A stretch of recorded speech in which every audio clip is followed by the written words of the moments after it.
All right, members of the jury, welcome back.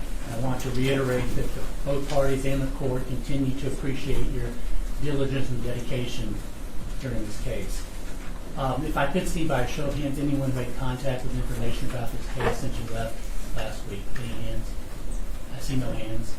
All right, members of the jury, I'm going to read to you your preliminary instructions in penalty proceeding at this time. Members of the jury, you have found the defendant guilty of 3 counts of first-degree murder. The punishment for this crime is either life imprisonment without the possibility of parole or death. The attorneys will now have an opportunity, if they wish, to make an opening statement. The opening statement gives the attorneys a chance to tell you what evidence they believe will be presented during the penalty phase of this trial. What the lawyers say during opening statements is not evidence, and you're not to consider it as such. After the attorneys have had the opportunity to present their opening statements, the state and the defendant may present evidence relative to the nature of the crime and the defendant's character, background, or life.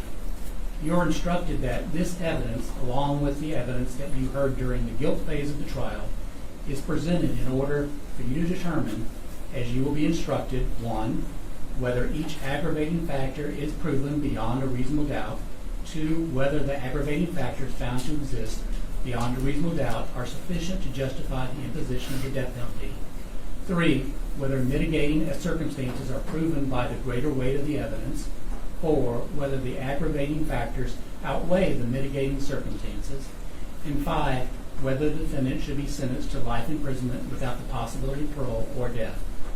At the conclusion of the evidence and after argument of counsel, you will be instructed on the law that will guide your deliberations.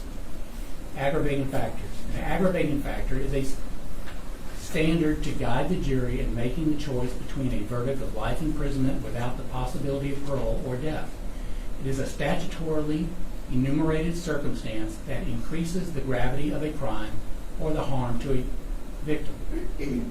You must unanimously agree that each aggravating factor was proven beyond a reasonable doubt before it may be considered by you in arriving at your final verdict.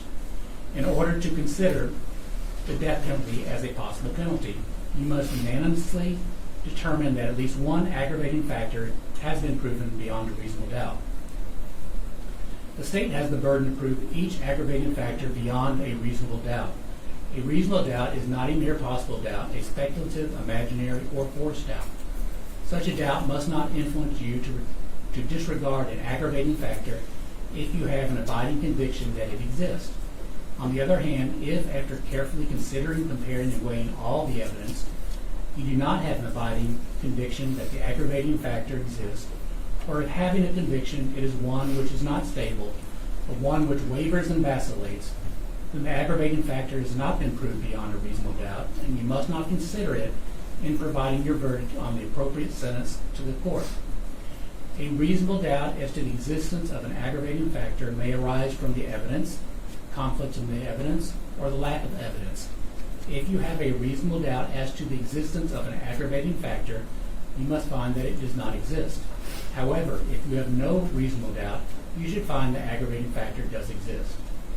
Before moving on to the mitigation circumstances, you must determine that the aggravating factor or factors is or are sufficient to impose a sentence of death. If you do not unanimously agree that the aggravating factors is or are sufficient to impose death, do not move on to consider the mitigating circumstances. Mitigating circumstances. Should you find sufficient aggravating factors do exist to justify the imposition of the death penalty, it will then be your duty to determine whether the aggravating factors that you unanimously find to have been proven beyond a reasonable doubt outweigh the mitigating circumstances that you find have been established. Unlike aggravating factors, you do not need to unanimously agree that a mitigating circumstance has been established. Rather, whether a mitigating circumstance has been established is an individual judgment by each juror. A mitigating circumstance is not limited to the facts surrounding the crime. It can be anything which might indicate that the death penalty is not appropriate for the defendant. In other words, a mitigating circumstance may include any aspect of the defendant's character, background, or life, or any circumstance of the offense that reasonably may indicate that the death penalty is not an appropriate sentence in this case. A mitigating circumstance need not be proven beyond a reasonable doubt by the defendant. A mitigating circumstance need only be proven by the greater weight of the evidence, which means evidence that more likely than not tends to prove the existence of a mitigating circumstance. If you determine by the greater weight of the evidence that a mitigating circumstance exists, you may consider it established and give that evidence such weight as you determine it should receive in reaching your conclusion as to the sentence to be imposed.